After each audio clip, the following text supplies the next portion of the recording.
Hi, I'm Yvonne Brooks from McNally Jackson Books.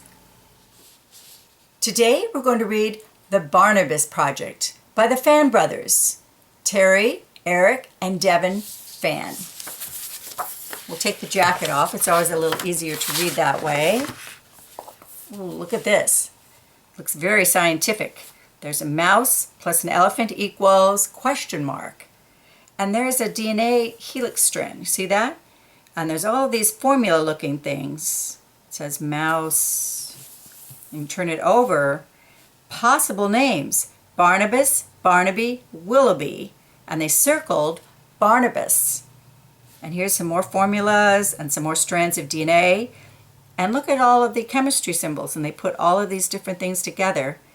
And down here, oh, and their little cells too. And down here is Project X. Look, it has a big single I there. It says, unpredicted exponential growth. It started out very small, and then it got bigger and bigger. So let's see if we find out what Project X is all about. And Barnabas, very interesting. Oh, and the end pages have all these folders, these file folders about different animals. There's Blinky, Light Up Lois, there's Fertile, there's Quirt. And Barnabas has his own folder. Barnabas lived in a secret lab. He was half mouse and half elephant. And he'd lived in the lab as long as he could remember. The lab was hidden beneath perfect pets on a perfectly ordinary street. Looks very ordinary. There's a laundromat, bakery, coffee shop, perfect pets, and everybody's looking at the pets. A paperclip store up top, a barber shop, water tower. Oh, look, there's a cat and pigeons. So many great details. It was deep underground where no one would ever find it. There's perfect pets up there. And there's the secret lab. The lab was where they made perfect pets.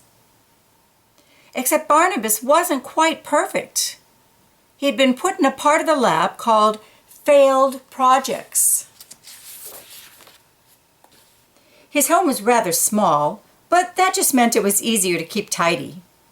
The green rubber suits always fed Barnabas his favorite food, which was cheese and peanuts. And yet, he sometimes wondered about the world outside of his little bell jar. It was Pip the cockroach who told them stories about the world above. Stories about a sparkling silver lake, green trees, and mountains that reached all the way to the sky, lit with their own stars. There he is. Maybe someday I'll sit on the grass and look at the stars, said Barnabas. And when he closed his eyes, he almost could. Impossible, said Pip. Nothing's impossible, said Barnabas. But secretly, he wondered if his friend might be right. At that moment, the green rubber suits came in. They turned on the lights and checked each bell jar one by one. They made strange noises to each other. They peered and they poked, they peeked and they prodded. They put red stamps on all the jars. Stamp says fail, fail, fail, fail, fail. Then they left. What does it mean? Said Barnabas, looking up at the strange red stamp. It means you're going to be recycled, said Pip. That's what happens to all failed projects. You'll be fluffier afterwards, offered Pip kindly. And you'll be cuter, and your eyes will probably be bigger. I like having smaller eyes, said Barnabas, although he wasn't even sure anymore. Barnabas slumped in his jar. He wasn't fluffy enough, and his eyes were beady. But he liked himself just the way he was. And what if, after he was recycled, peanuts and cheese were no longer his favorite foods? What if his friends didn't recognize him after? What if he no longer cared about green trees and mountains lit with their own stars?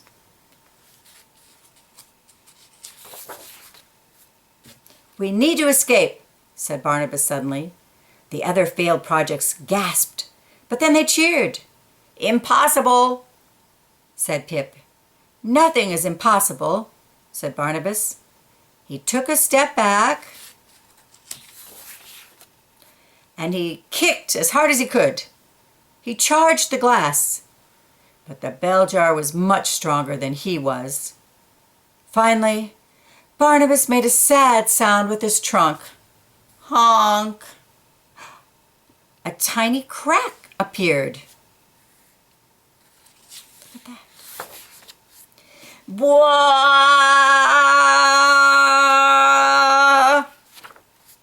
He was free!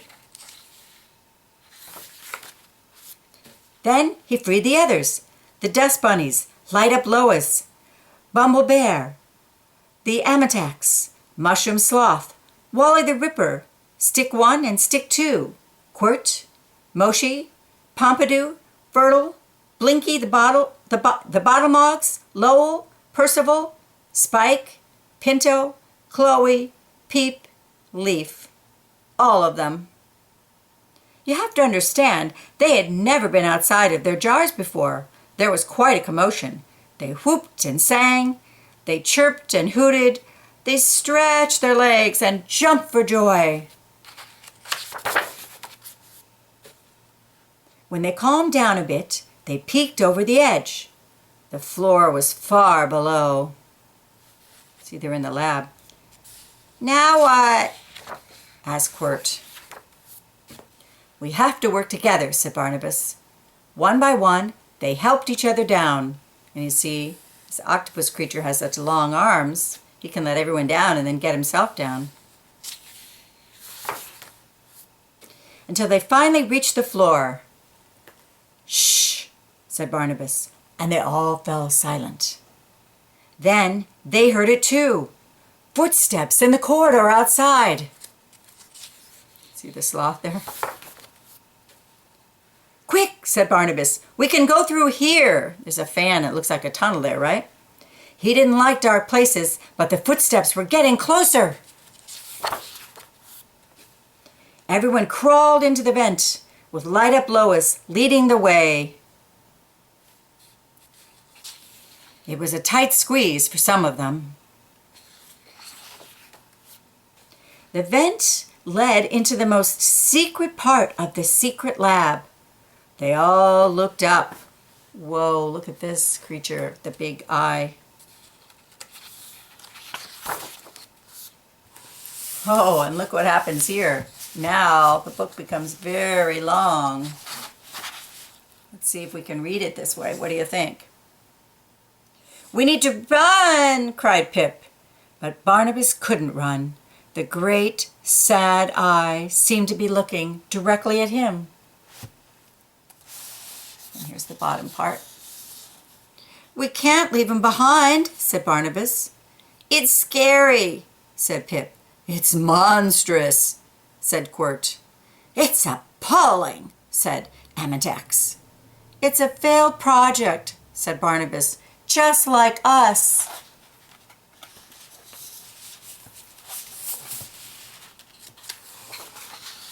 Kind of cool idea, right? It's so long. They worked together to turn the great valve that opened the tank.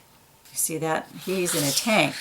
So they're going to turn this valve, see if they can free this great creature. But it was too late. The green rubber suits had found them. Just when all seemed lost, the tank doors swung open and water flooded into the lab. Whoa. Up the water carried them. Up to the world above. Into perfect pets. Look at this. Wow. When they finally opened their eyes, they were in a puddle, surrounded by shelves of perfect pets. Look at these. Fully trained, perfect pets. Barnaby. Everyone ran toward the exit. Barnabas stopped. You see, this one's called Barnaby because it's supposed to be a perfect pet. It has bigger eyes and fluffier fur. It was almost like looking in a mirror, except Barney's eyes were bigger and the fur was like cotton candy. He was perfect. "Barnabas!" Pip called from the front of the store. "Look, it's the outside world!" Barnabas ran to join his friends. He might not be perfect, but he was free. Wow. Look at that. The world was much bigger than Barnabas and his friends ever could have imagined. And just like Pip said, there were mountains that reached the sky, lit with their own stars. "You were right," said Pip. "Nothing is impossible."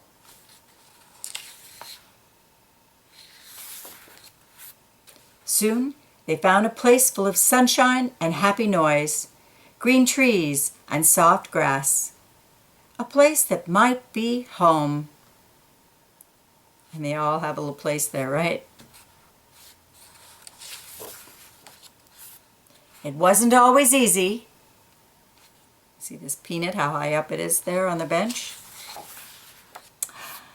But they always stuck together. The end.